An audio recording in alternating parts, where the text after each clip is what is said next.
Je pense que c'est beaucoup plus l'innovation qui a prévalu parce que c'était beaucoup plus le courage qu'on allait mettre en avant. C'était un article fouillé, vérifié, c'était sur la coupure d'Internet intentionnelle, disons, du mois de mai 2023.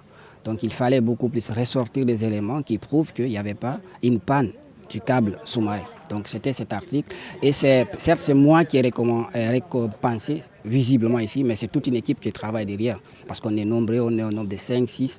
Et c'est beaucoup plus un travail de réseautage, de partage d'expérience. Donc c'est un sentiment de réconfort, mais c'est une résistance pour l'ensemble de l'équipe de Guinée-Tchèque. Je ne vois pas un aspect démocratique dedans. Je vois beaucoup plus les faits. Parce que nous avons présenté des faits. Le journalisme, ce sont les faits. Ce n'est pas l'opinion en fait.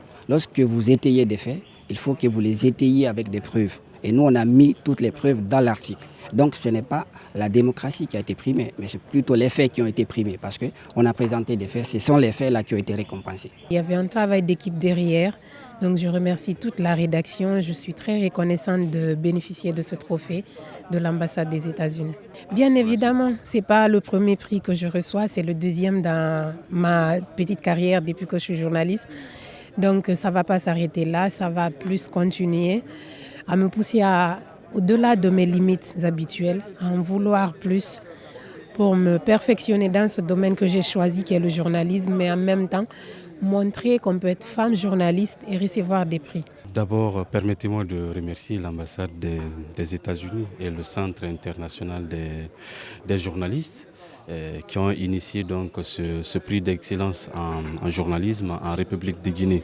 Pour moi, ce prix vient encore encourager ou reconnaître un peu le travail que nous faisons au quotidien à travers le micro, à travers la plume. Donc ça ne peut qu'être qu'un sentiment de satisfaction, mais aussi c'est un prix qui nous invite ou nous incite à redoubler encore d'efforts, à travailler davantage parce que notre mission c'est une mission de service public. Donc c'est de nous encourager également à œuvrer dans ce sens-là. Donc je suis vraiment très content et très ému. C'est pour dire encore qu'il faut beaucoup plus travailler. Aujourd'hui, nous devons avoir une nouvelle dynamique, une nouvelle donne du journalisme dans notre pays, sortir du journalisme d'opinion pour le journalisme peut-être des faits et le journalisme de solutions. Parce que pour moi, l'opinion, ce n'est pas du journalisme et c'est justement peut-être la raison pour laquelle le jury a décidé que nous méritions ce prix ce soir-là. Donc vraiment très content. Très content, doublement content, comme vous l'avez dit, doublement content, doublement parce que l'enquête que nous avons menée, alors qui n'est pas encore à bout parce que jusque-là, la procédure judiciaire est en cours, mais il y a un pas qui a été franchi parce que la personne a été démise de ses fonctions. Et donc nous espérons que du côté de la justice, les choses vont s'accélérer pour que lumière puisse être faite sur cette histoire et que les biens mal acquis soient restitués au peuple de Guinée qui a tant souffert et qui continue de souffrir. Les libertés de journalisme, les libertés d'expression, c'est fondamental. Et les journalistes ils ont l'habilité de parler directement au peuple guinéen. Et ça, c'est incroyablement important. Je suis fier d'être ici avec les journalistes guinéens parce que leur ambition, leur créativité, c'est impressionnant. Et pour moi, c'est une inspiration. Et c'est exactement ça, une inspiration pour les droits de l'homme et pour l'avenir de la Guinée. Les États-Unis ont une vieille tradition de démocratie.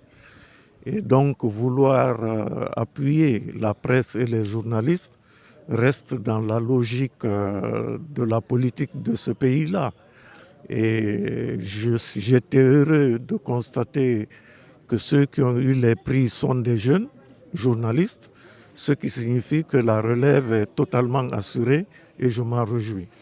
J'avais des doutes, j'avais des craintes, mais quand je vois les jeunes journalistes audacieux, courageux et parfois suffisamment responsables, contrairement à certains anciens qui ne font pas assez, dans le professionnalisme, je dis Dieu merci, la relève a assuré.